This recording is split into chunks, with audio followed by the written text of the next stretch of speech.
जय हिंद एस्पिरेंट्स। तो जैसा कि हम प्रिपेयर कर रहे हैं एसएससी जीडी 2025 के लिए और एग्ज़ाम डेट्स आ चुके हैं और उसके लिए हम इंग्लिश की ऑलरेडी प्रिपरेशन कर ही रहे हैं। जो प्रीवियस ईयर क्वेश्चंस हैं हम उनको डिस्कस कर रहे हैं। साथ ही साथ मैं जीएस के लिए कुछ स्पेशल करवा रहा हूँ। इसमें क्या है, सब्जेक्ट वाइज आपके पीवाईक्यूज़ हैं और इकट्ठे, जैसे हिस्ट्री का मैं ऑलरेडी अपलोड कर चुका हूँ, बाइलिंगुअल है और ये पीवाईक्यूज़ भी हैं एंड ये समझ लीजिए कि मोस्ट एक्सपेक्टेड क्वेश्चंस हैं। यानी कि ये जो सीरीज़ मैं चला रहा हूँ जिसमें सब्जेक्ट वाइज ये चल रहा है, जैसे मान लीजिए ज्योग्राफी का है, तो इसमें इस साल 2024 में जो यूपी पुलिस का एग्ज़ाम हुआ था उसकी सारी जीएस और जो सीजीएल का एग्ज़ाम हुआ था उसकी सारी जीएस, ये सारी एक जगह पे कंबाइन करके मैं आपको वीडियोस प्रोवाइड करवा रहा हूँ। तो इसमें जितने भी क्वेश्चंस मिलेंगे वो सारे एसएससी, सीजीएल और यूपी पुलिस में पूछे गए क्वेश्चंस हैं और कंबाइन करके मैंने सब्जेक्ट वाइज सेपरेट करके आपको यहाँ पे प्रोवाइड करा दिया है। इसलिए ये वीडियोस बहुत ज़्यादा इंपॉर्टेंट हो जाती हैं आपके आने वाले एग्जाम्स के लिए। तो एसएससी जीडी हमारे सर पे है, ठीक है, आने वाला है, तो उसके लिए बहुत ही इंपॉर्टेंट ये सीरीज़ है। इसको ज़रूर देखिए। वन लाइनर्स टाइप के क्वेश्चंस हैं और ख़ास बात ये कि बाइलिंगुअल है, इंग्लिश और हिंदी दोनों में मैं करवा रहा हूँ, तो आपके लिए बहुत ही ज़्यादा सुविधा होगी। शुरू करते हैं। सबसे पहला क्वेश्चन है, so which plateaus are very fertile because they are rich in the black soil which is very good for farming. यानी कौन से पठार बहुत उपजाऊ होते हैं क्योंकि वे काली मृदा में समृद्ध होते हैं जो खेती के लिए बहुत अच्छी है। तो सही उत्तर है दक्कन का लावा पठार या फिर दक्कन लावा प्लेट्यू। नेक्स्ट क्वेश्चन है, डिफाइन ग्रीन रिवॉल्यूशन करेक्टली। तो ये है क्या, यानी कि क्वेश्चन है हरित क्रांति को सही ढंग से परिभाषित करता है। अब चूंकि ये ऑप्शंस में क्वेश्चन थे बट यहाँ पे मैंने वन लाइनर टाइप का करवा रखा है, तो as it is question answer format में ये आपको मिल जाएगा। तो ये है क्या हरित क्रांति, तो यह कृषि में खाद्यान्न विशेषकर गेहूं और चावल का उत्पादन करने की एक नई रणनीति है। ठीक। फिर अगला क्वेश्चन है, eight which latitude does the eastern jet stream flow over peninsular India during the summer months. यानी कि गर्मियों के महीनों में पूर्वी जटधारा प्रायद्वीपीय भारत के ऊपर किस अक्षांश पर बहती है। सही जवाब है 14 डिग्री नॉर्थ। फिर अगला प्रश्न है, in which part of India does the hot wind loo blow. या फिर भारत के किस भाग में गर्म हवा, जिसको लू कहते हैं, लू चलती है। तो सही उत्तर है उत्तर और उत्तर पश्चिम, या इंग्लिश में कहते हैं नॉर्थ एंड नॉर्थ वेस्ट। अगला प्रश्न है, what is the length of the Indian railways network as per railway yearbook 2019-20। यानी रेलवे वार्षिकी 2019-20 के अनुसार भारतीय रेल नेटवर्क की लंबाई कितनी है। तो सही उत्तर है 67,956 किलोमीटर। फिर अगला प्रश्न है, which is the largest crystal plate on earth with an area of more than, जितना भी किलोमीटर लिखा हुआ है इतना देख लीजिए, ठीक है। यानी कि कौन सी पृथ्वी पर सबसे बड़ी भूपर्वतीय प्लेट है जिसका क्षेत्रफल इतना किलोमीटर से अधिक है। तो सही उत्तर है प्रशांत प्लेट, या फिर जिसको इंग्लिश में हम कहते हैं पैसिफिक प्लेट। अगला प्रश्न है, the climate of a place is not affected by. यानी किसी स्थान की जलवायु किसके द्वारा प्रभावित नहीं होती है। तो सही जवाब है सॉइल टाइप, यानी मिट्टी के प्रकार से प्रभावित नहीं होती। अगला प्रश्न है, which physical feature of Indian sorry which physical feature of India prevents cold winds from central Asia from entering the Indian सब कॉन्टिनेंट। यानी भारत की कौन सी भौतिक विशेषता मध्य एशिया से आने वाली ठंडी हवाओं को भारतीय उपमहाद्वीप में प्रवेश करने से रोकती है। तो सही उत्तर है हिमालय, हिमालय रोकता है। अगला प्रश्न है, in which state has the development of rail transport slowed down due to the geographical conditions। यानी किस राज्य में भौगोलिक परिस्थितियों के कारण रेल परिवहन का विकास कम हुआ है। तो सही जवाब है सिक्किम। अगला प्रश्न है, which is the world's largest drainage basin with an area of approximately 70 lakh kilometre as of 2021। यानी 2021 की स्थिति के अनुसार लगभग 70 लाख किलोमीटर के क्षेत्रफल के साथ दुनिया का सबसे बड़ा जल निकासी बेसिन कौन सा है। तो सही उत्तर है अमेजन बेसिन। अगला प्रश्न है, according to census of India 2011 what is the difference between male and female literacy rates in India. तो भारत की जनगणना 2011 के अनुसार भारत में पुरुष एवं महिला साक्षरता दर के बीच कितना अंतर है। तो सही जवाब है 16.68% का अंतर है। नेक्स्ट क्वेश्चन है which hill is situated in the eastern Ghats, यानी कौन सी पहाड़ी पूर्वी घाट में स्थित है, तो सही उत्तर है Shevaroy hills. What is the capital of Germany, Germany की राजधानी क्या है, बर्लिन है जर्मनी की राजधानी। अगला प्रश्न है what is the capital of Laos, यानी लाओस की राजधानी क्या है, तो सही उत्तर है वियंतियाने। अगला प्रश्न है which substance is mainly responsible for acid rain, यानी कौन सा पदार्थ मुख्य रूप से अम्लीय वर्षा के लिए जिम्मेदार है, तो सही जवाब है सल्फर डाइऑक्साइड। अगला प्रश्न है which country is the world's largest producer of wind energy, यानी कौन सा देश पवन ऊर्जा का दुनिया का सबसे बड़ा उत्पादक है, तो सही उत्तर है चीन। अगला प्रश्न है what is the movement of people in and out of an area called, यानी किसी क्षेत्र के अंदर और बाहर लोगों की आवाजाही को क्या कहा जाता है, तो सही उत्तर है प्रवास या फिर माइग्रेशन। अगला प्रश्न है India shares Lipulekh pass with which country, यानी भारत लिपुलेख दर्रा किस देश के साथ साझा करता है, तो सही उत्तर है चीन के साथ। अगला प्रश्न है which country is known for its extensive use of geothermal energy due to its unique volcanic landscape, Hindi में यह प्रश्न है कौन सा देश अपने अनोखे ज्वालामुखी परिदृश्य के कारण भूतापीय ऊर्जा के व्यापक उपयोग के लिए जाना जाता है, तो सही जवाब है आइसलैंड। अगला प्रश्न है what are economically secure white people who move from urban areas to the suburbs called, यानी शहरी शहरी क्षेत्रों से उपनगरों की ओर पलायन करने वाले आर्थिक रूप से सुरक्षित श्वेत लोगों को क्या कहा जाता है, सही उत्तर है सफेद उड़ान या फिर इंग्लिश में इसको बोलते हैं व्हाइट फ्लाइट। फिर अगला प्रश्न है how many countries exist in Africa, यानी अफ्रीका में कुल कितने देश मौजूद हैं, तो सही उत्तर है 54 देश। फिर to which planet do the Galilean satellites और 4 लार्जेस्ट मून्स बिलोंग, यानी गलीलियन उपग्रह या 4 सबसे बड़े चंद्रमा किस ग्रह के हैं, तो सही उत्तर है बृहस्पति, इंग्लिश में इसको कहते हैं जुपिटर। अगला प्रश्न है what is the capital of Nagaland, Nagaland की राजधानी क्या है, कोहिमा। फिर है where is the Indian Institute of Petroleum located, यानी भारतीय पेट्रोलियम संस्थान कहाँ स्थित है, सही जवाब है देहरादून। अगला प्रश्न है what is the capital of United Arab Emirates, या फिर इसको कहते हैं federation of United Arab Emirates, यानी संयुक्त अरब अमीरात संघ जिसको कहते हैं federation of United Arab Emirates की राजधानी क्या है, तो सही जवाब है अबू धाबी। अगला प्रश्न है what is the important environmental impact of urbanisation, यानी शहरीकरण का एक महत्वपूर्ण पर्यावरणीय प्रभाव क्या है, तो सही जवाब है हाई कार्बन एमिशन, यानी उच्च कार्बन उत्सर्जन। अगला प्रश्न है in which city of India are 90% of the world's small diamonds processed, यानी भारत के किस शहर में दुनिया के 90% छोटे हीरे संसाधित होते हैं, तो सही जवाब है सूरत में होते हैं। अगला प्रश्न है Sofia is the capital of which country, यानी सोफिया किस देश की राजधानी है, Bulgaria. Where is Central Agricultural University located, यानी केंद्रीय कृषि विश्वविद्यालय कहाँ स्थित है, तो सही जवाब है मणिपुर में स्थित है। अगला प्रश्न देखते हैं what is the situation when the number of people entering a population through birth और immigration is equal to the number of people leaving it through immigration और डेथ, यानी जन्म या आप्रवासन के माध्यम से जनसंख्या में प्रवेश करने वाले लोगों की संख्या का उत्प्रवास या मृत्यु से इसे छोड़ने वाले लोगों की संख्या के बराबर होने वाली स्थिति क्या कहलाती है, तो इसको कहते हैं जीरो पॉपुलेशन ग्रोथ, हिंदी में क्या होगा शून्य जनसंख्या वृद्धि। फिर अगला प्रश्न है what is the primary source of energy for Earth's climate system, यानी पृथ्वी की जलवायु प्रणाली के लिए ऊर्जा का प्राथमिक स्रोत क्या है, तो सही उत्तर है सूर्य। What is the capital of Bangladesh, Bangladesh की राजधानी क्या है, ढाका।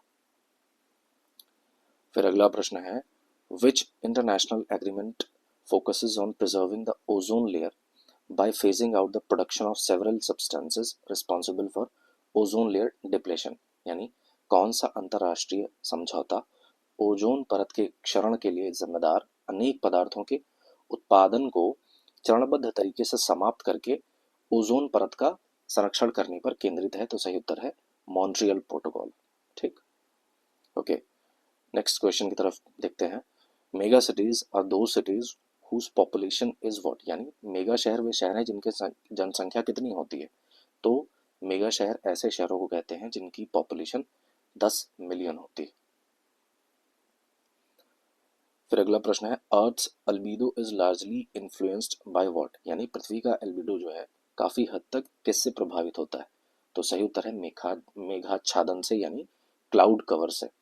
अगला प्रश्न है, which country is the largest in terms of area, तो क्षेत्रफल की दृष्टि से कौन सा देश सबसे बड़ा है। तो सही जवाब है रशिया। फिर अगला प्रश्न है, what is the capital of Australia, Australia की राजधानी क्या है, Canberra. Which state is the largest producer of millet, यानी बाजरा का सबसे बड़ा उत्पादक राज्य कौन है। तो राजस्थान। फिर अगला प्रश्न है, which mineral is known as buried sunshine, यानी किस खनिज को बरीड सनशाइन, हिंदी में दबी हुई धूप के नाम से जाना जाता है। कोयला, कोल को कहते हैं। फिर अगला प्रश्न है, when is national maritime day celebrated, यानी राष्ट्रीय समुद्री दिवस कब मनाया जाता है। सही उत्तर है 5 अप्रैल को मनाया जाता है। फिर अगला प्रश्न है, which Ramsar site was the first to be designated under the Ramsar convention in India, यानी भारत में रामसर कन्वेंशन के तहत कौन सा साइट पहला नामित किया गया था। तो सही उत्तर है चिल्का झील। In which year was the Indus water treaty signed, यानी सिंधु जल संधि किस वर्ष हस्ताक्षर किए गए थे सिंधु जल संधि पर। तो सही उत्तर है 1960 में। फिर what is green house gas, green house gas क्या है। तो ऐसी गैस जो अवरक्त विकिरण उत्सर्जित और अवशोषित करती है, यानी gas that emits and absorbs infrared radiation. फिर अगला प्रश्न है, which day is celebrated as world meteorological day, यानी कि which day is celebrated as world meteorological day, किस देश को विश्व मौसम विज्ञान दिवस के रूप में मनाया जाता है। तो सही उत्तर है 23 मार्च।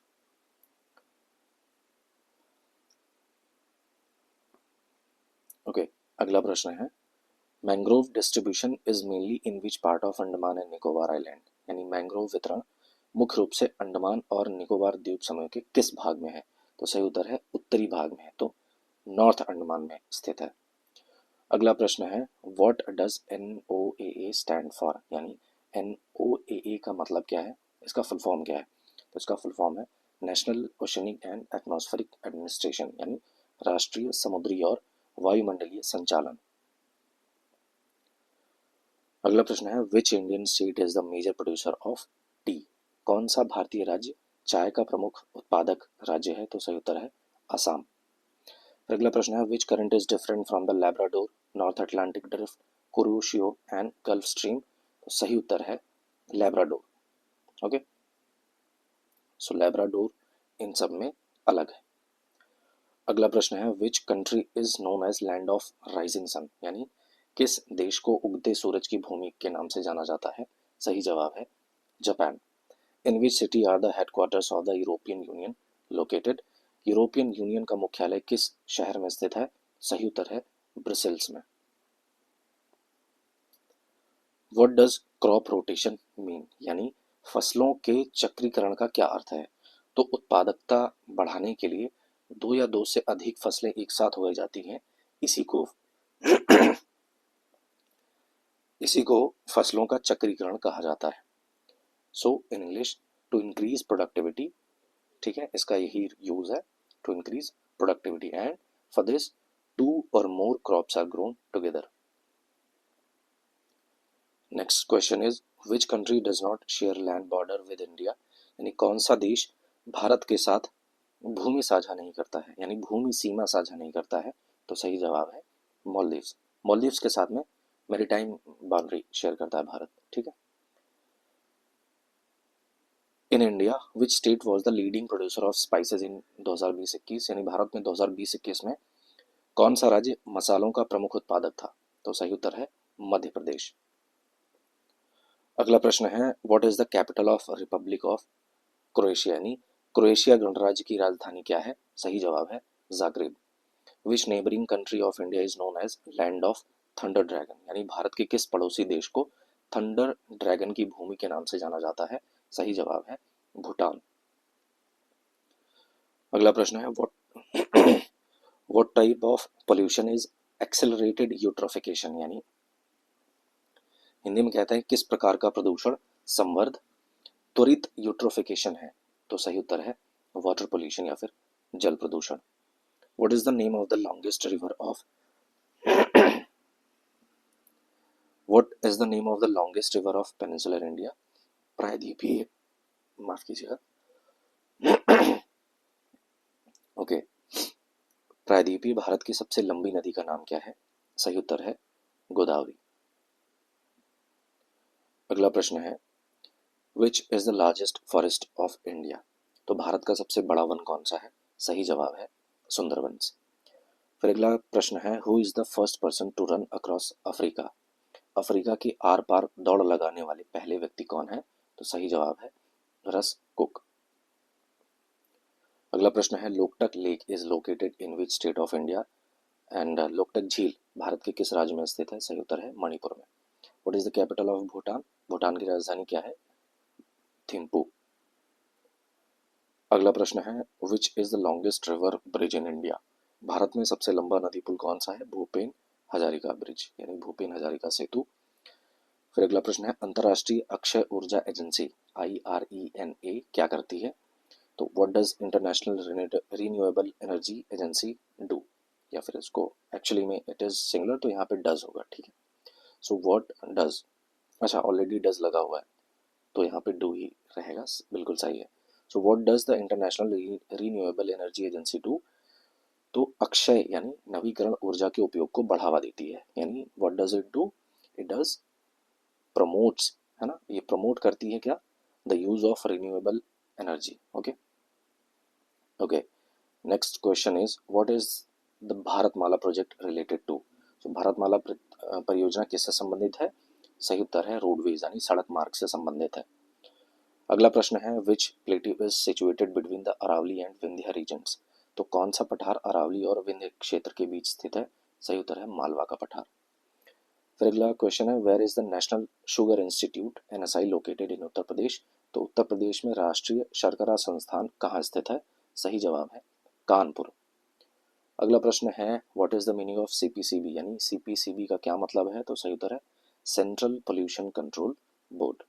अगला प्रश्न है which group of union territories recorded the highest sex ratio as per census of India 2011?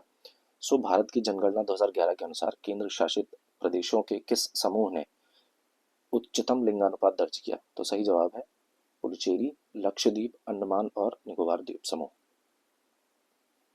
फिर अगला प्रश्न है which region of India receives less rainfall in the summer season but receives heavy rainfall in the winter season due to the returning north easterly winds? ठीक है, तो कह रहा है हिंदी में भारत के किस क्षेत्र में ग्रीष्म ऋतु में कम वर्षा होती है लेकिन वापस लौट रही उत्तर पूर्वी हवाओं के कारण सर्दियों के मौसम में भारी बारिश होती है? तो सही उत्तर है पूर्वीय तटीय क्षेत्र यानी ईस्ट कोस्ट रीजन जो है वहां पे ऐसा होता है। अगला प्रश्न है which is the colloquial term used to describe the phenomenon of pre-monsoon rainfall in India, especially in parts of Kerala, Karnataka and Tamil Nadu? यानी भारत में विशेष रूप से केरल, कर्नाटक और तमिलनाडु के कुछ हिस्सों में पूर्व मानसून वर्षा की घटना का वर्णन करने के लिए आम बोलचाल में इस्तेमाल होने वाला शब्द कौन सा है? तो सही उत्तर है आम की वर्षा या मैंगो शावर्स इसको कहते हैं, ठीक है, मैंगो शावर्स। अगला प्रश्न है where is the Gulf of Mannar located? Mannar की खाड़ी कहाँ स्थित है? तो भारत के दक्षिण पूर्वी सिरे और श्रीलंका के पश्चिमी तट के बीच, यानी between the south eastern tip of India and the west coast of Sri Lanka. फिर नेक्स्ट क्वेश्चन है what are tropical cyclones known as in Australia? तो ऑस्ट्रेलिया में उष्ण कटिबंधीय चक्रवातों को किस रूप से जाना जाता है, क्या नाम कहते हैं? इसका उत्तर है विली विलीज कहते हैं। According to Census of India 2011, which union territory has the highest population living in slums? यानी भारत की जनगणना 2011 के अनुसार किस केंद्र शासित प्रदेश में झुग्गियों में रहने वाली आबादी सबसे अधिक है? तो सही उत्तर है दिल्ली में सबसे ज़्यादा आबादी है स्लम्स में, और specifically it is talking about union territories. Okay, so अगला प्रश्न है which are west flowing rivers यानी कौन सी पश्चिम की ओर बहने वाली नदियां हैं? तो सही उत्तर है माही और साबरमती। अगला प्रश्न है according to census of India 2011 which state in rural India has the highest female work force participation rate? यानी भारत की जनगणना 2011 के अनुसार ग्रामीण भारत में कौन से राज्य में महिला कार्यबल भागीदारी दर सर्वाधिक है? तो सही उत्तर है हिमाचल प्रदेश में सबसे ज़्यादा है। सो ये थे इम्पोर्टेंट ज्योग्राफी के क्वेश्चंस जो आपके आने वाले एग्जाम्स में अति महत्वपूर्ण है। Most important and most expected questions हैं ये। रट जाइए बिल्कुल ही। इस वीडियो को 2 4 6 जितना आपका मन करे पूरा एक एक क्वेश्चन को रट लीजिए, और ये डेफिनेटली इन वीडियो से आपके एग्जाम्स में क्वेश्चन फंसेंगे, आई अश्योर यू। क्योंकि ये प्रीवियस क्वेश्चन है और बहुत लंबे नहीं, इसी साल पूछे हुए क्वेश्चन हैं, और जो सीजीएल के क्वेश्चन हैं और यूपी पुलिस में ये जीएस के क्वेश्चंस पूछे जा चुके हैं एज इट इज़, और मैंने सारे कंबाइन करके आपको एक जगह चैप्टर वाइज यानी कि सब्जेक्ट वाइज यहाँ पे आपको प्रोवाइड करा दिया है। तो आई होप आपको ये वीडियो पसंद आया होगा और आपको ये सीरीज़ अच्छी लगेगी। Definitely I am sure about it, और आपके एग्ज़ाम में भी ये हेल्पफुल साबित होगी, नो डाउट। तो ऐसे ही बने रहिए और वीडियोस को देखते रहिए और अपनी पढ़ाई को मजबूत करते रहिए। मिलते हैं नेक्स्ट वीडियो में। Till then take care. जय हिंद।